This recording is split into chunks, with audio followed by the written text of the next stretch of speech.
जय हिंद साथियों, मैं आपका दोस्त कुमार मयंक स्वागत करता हूं यूट्यूब पर हमारे चैनल माउंट एवरेस्ट ट्यूटोरियल्स के माध्यम से तमाम दर्शकों का। साथियों, आज का जो टॉपिक है देखने में सुनने में बहुत आसान है, लेकिन कई सारे क्वेश्चंस पूछे जाते हैं और विद्यार्थी अक्सर आसान चीज़ों में ही गलती कर बैठते हैं। दोस्तों, आज का जो टॉपिक हमने चुना है विलोम शब्द का, और यहाँ पे बगल में लिख दिया है प्रतियोगिता परीक्षा में पूछे गए कुछ महत्वपूर्ण प्रश्न। यानी आप सीधा सीधी समझ रहे हैं मित्रों कि ये सारे क्वेश्चंस प्रतियोगिता परीक्षा में आए हुए हैं। आपको देखना है कि ये क्वेश्चन किस ढंग से बने हैं और इसके ऑप्शंस में कहाँ तक आप सफल हो पाते हैं। तो चलिए दोस्तों, हम लोग शुरू करते हैं विलोम शब्द। साथियों, विलोम शब्द को इंग्लिश में हम लोग एंटोनिम्स कहते हैं। कुछ किताबों में आप विपरीतार्थक शब्द भी इसे पढ़ेंगे। एक ही चीज़ है मित्रों, बचपन में हम लोग को शिक्षक बता देते उल्टा शब्द, एक ही चीज़ है। शब्द का ठीक विपरीत उल्टा अर्थ बताने वाला जो दूसरा शब्द होता है वो विलोम शब्द कहलाता है। साथियों, आप विलोम शब्द को भाव गुण के आधार पर जांच सकते हैं। जैसे कि जन्म, जन्म का अर्थ होता है जन्म लेना, नया चीज, और इसका विलोम हो जाएगा मरण, जन्म का मरण हो जाता है। मृत्यु भी आप देखेंगे बहुत सारे किताब में, तो इसका अर्थ आप देखेंगे, सोचेंगे तो आप देखेंगे ठीक विपरीत है। तो साथियों, चलिए शुरू करते हैं आज का वीडियो। पहला क्वेश्चन जो है आपके सामने है, इनमें से किस शब्द का विलोम अगम होगा।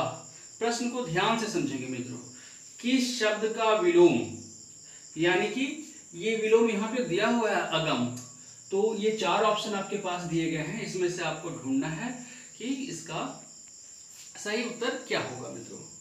तो देखिए, अगम, सबसे पहले आप अगम का अर्थ को समझिए। अगम जहाँ पे जाना बहुत कठिन है, पटना में एक अगम कुआं भी है, कहा जाता है कि वो सम्राट अशोक के द्वारा बनाया गया था। तो अगम जहाँ आप जा नहीं सकते, जहाँ प्रकाश की किरणें भी नहीं जा सकते, अगम।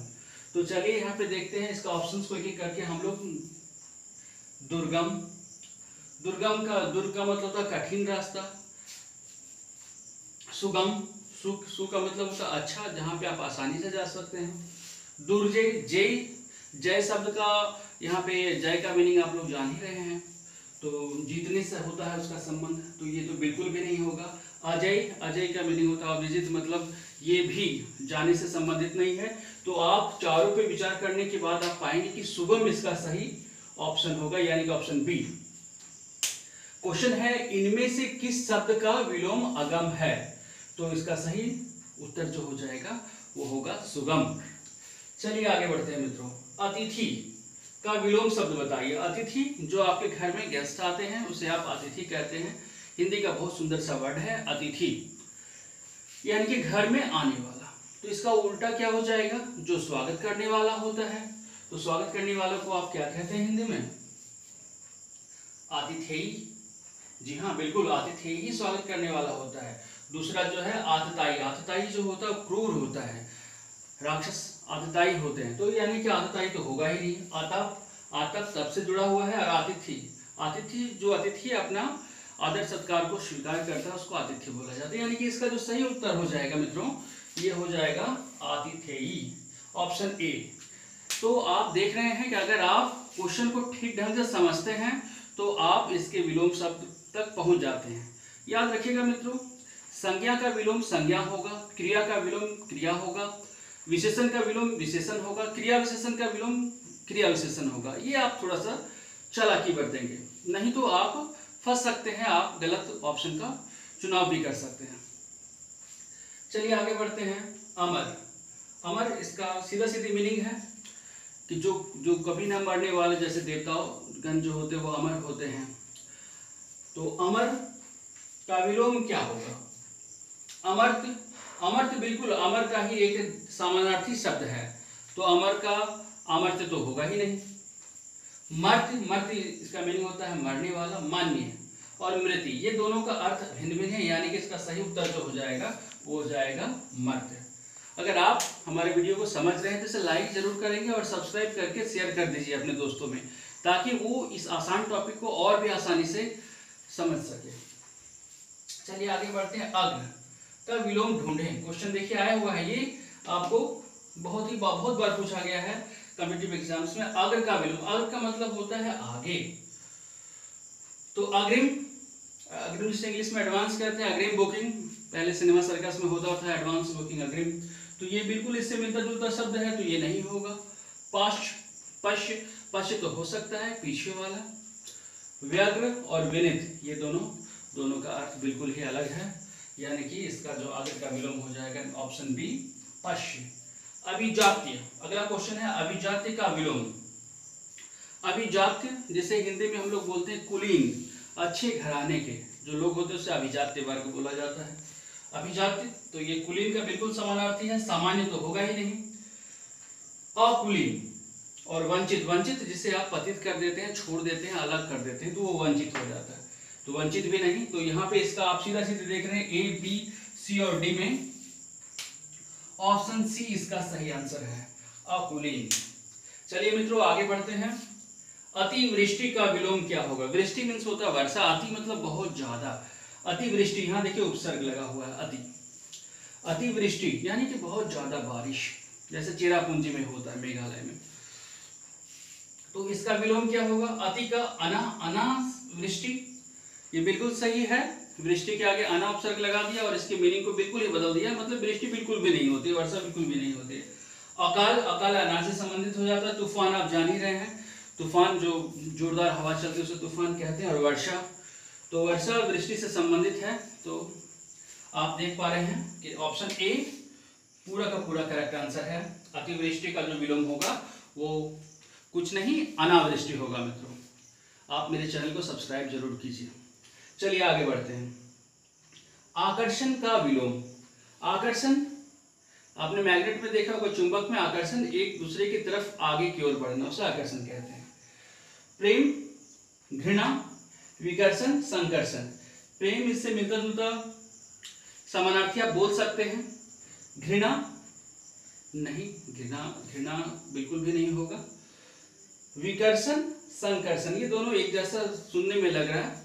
संकर्षण होता है एक स्थान से दूसरे स्थान हटा देना, और विकर्षण जो होता है वो बिल्कुल विपरीत दिशा की ओर अलग होना, यानी कि आकर्षण का सही उत्तर जो होता है वो ऑप्शन सी, विकर्षण। चलिए मित्रों आगे बढ़ते हैं। अगला जो क्वेश्चन है ये जेटेट के एग्जाम में आया है, जो पहला जेटेट का एग्जाम हुआ था। उपसर्ग का विलोम क्या होता है? मित्रों आप जानते हैं उपसर्ग शब्दों के आगे लगाए जाते हैं और शब्दों के पीछे लगाए जाने वाले को क्या कहते हैं? तो प्रत्यय बहुत पढ़ा है, बहुत जाना है, तो यहाँ पे वो आप सीधा यूज करेंगे अपना कॉमन सेंस का। तो उपसर्ग का संधि समास और सर्ग नहीं होगा, इसका जब भी होगा तो प्रत्यय होगा। ऑप्शन डी इसका सही आंसर है मित्रों। चलिए आगे बढ़ते हैं। नंबर 10, ऊहापोह का विलोम कौन सा होगा? ऊहापोह यानी कि खलबली, असमंजस, ये बिल्कुल इसका समानार्थी है। निसंदेह, सवाल ही नहीं है। अनिश्चित, अनसर्टेनिटी, जो कि बिल्कुल ऊहापोह से मिलता जुलता है। निश्चित यानी कि एकदम पक्का, तो यानी ऑप्शन डी इसका सही होगा, निश्चित। ऊहापोह का जो विलोम शब्द होगा वो चारों में सबसे सटीक है, निश्चित। चलिए आगे बढ़ते हैं। गरल, गरल का विलोम शब्द बताएं। बहुत बार पूछा गया है, मैंने तो कम से कम अपने जीवन में ये 20 बार इस क्वेश्चन को देखा है। गरल का विलोम शब्द बताएं। तो गरल का सबसे पहले आप अर्थ समझ लीजिए। गरल जहर को बोला जाता है, विष को बोला जाता है, तो शरबत तो बिल्कुल भी नहीं होगा। जूस, सवाल ही नहीं पैदा होता है। जल, जी नहीं, तो जब भी होगा तो इसका होगा सुधा। सुधा का मीनिंग होता है अमृत, यानी कि गरल का जो विलोम शब्द होगा वो होगा सुधा। अब आगे बढ़ते हैं। गौण का विलोम शब्द क्या होगा? गौण, गौण यानी कि छिपा हुआ, और लघु मीन्स होता है छोटा। मुख्य, मेन। विद्वान, विद्वान तो किसी व्यक्ति से संबंधित है। मूर्ख, ये भी किसी व्यक्ति का विशेषण हो रहा है, यानी कि गौण का जब भी विलोम होगा ये होगा मुख्य। आगे बढ़ते हैं। ग्रहण का विलोम बहुत बार पूछा गया है। ग्रहण, अभी ग्रहण का मतलब होता है अधिग्रहण कर लेना। अनुकरण, त्याज्य, आग्रह, स्वीकार्य। तो ग्रहण का मतलब होता है हथिया लेना, और त्याज का मीनिंग होता है छोड़ देना। तो यानी कि इसका सीधा सीधे ऑप्शन बी पे आप टिक कर सकते हैं, जो कि बिल्कुल सही है। ग्रहण का विलोम होगा त्याज्य। आगे बढ़ते हैं मित्रों। चारु का विलोम शब्द क्या है? चारु मीन्स होता है सुंदर। सुंदर का प्रूफ आप डायरेक्ट यहाँ नहीं कर सकते, ऑप्शन सी बिल्कुल गलत होगा, क्योंकि मैंने आपको बताया कि विशेषण का विशेषण विलोम होता है, संज्ञा का संज्ञा होता है। तो यहाँ पे चारु, चारु से उसी से मिलता जुलता देखिए अचारु, यहाँ पे आप उपसर्ग लगा करके इसका विलोम बना सकते हैं, चारु का होगा अचारु। सरल का विपरीतार्थक शब्द क्या है? सरल, आपने ज्यामिति में पढ़ा होगा सरल रेखा, वक्र रेखा। तो अगर वक्र ऑप्शन में नहीं है तो आपको थोड़ा सा ध्यान देना है कि सरल, सरल का मतलब होता है सीधा साधा। सरल का गरल नहीं, गरल में होता है आपका विष। कठोर तो होगा ही नहीं, दंड कोई सजा नहीं होगा। सरल का जब भी होगा तो यहाँ पे ऑप्शन डी कुटिल, यानी कि बदमाश। सरल सीधा से आप संबंधित है, कुटिल यानी बदमाश। और चलिए आखिरी सवाल है, स्वार्थी शब्द का विलोम क्या होगा? स्वार्थी, अपने हित को ध्यान में रखते हुए जो लोग व्यक्ति काम करते हैं उसे स्वार्थी लोग बोला जाता है, यानी अपने हित को ध्यान में रखकर स्वार्थी, और दूसरे के हित को, यानी कि प्रार्थी सीधा, विद्यार्थी तो हो ही नहीं सकता, परावलंबी सवाल ही नहीं है, जो दूसरों पर निर्भर करता है उसे परावलंबी कहते हैं। परमार्थ, ये भगवान से जुड़ा हुआ शब्द है, तो स्वार्थी का जब भी होगा तो ऑप्शन बी परार्थी। अक्षर थोड़ा छोटा छोटा मित्रों है, आप इसे थोड़ा जूम कर लेंगे तो आपको क्लियर लगेगा। और इसी प्रकार का एक और मैं वीडियो बनाऊंगा, क्योंकि बहुत सारे क्वेश्चंस विलोम शब्द से पूछे जाते हैं और पूछना ही है मित्रों। इसे जितनी आसानी से आप समझ लें आपके लिए अच्छा है। चलिए मित्रों, मिलते हैं अगले वीडियो में, तब तक के लिए धन्यवाद। जय हिंद, जय भारत, नमस्कार।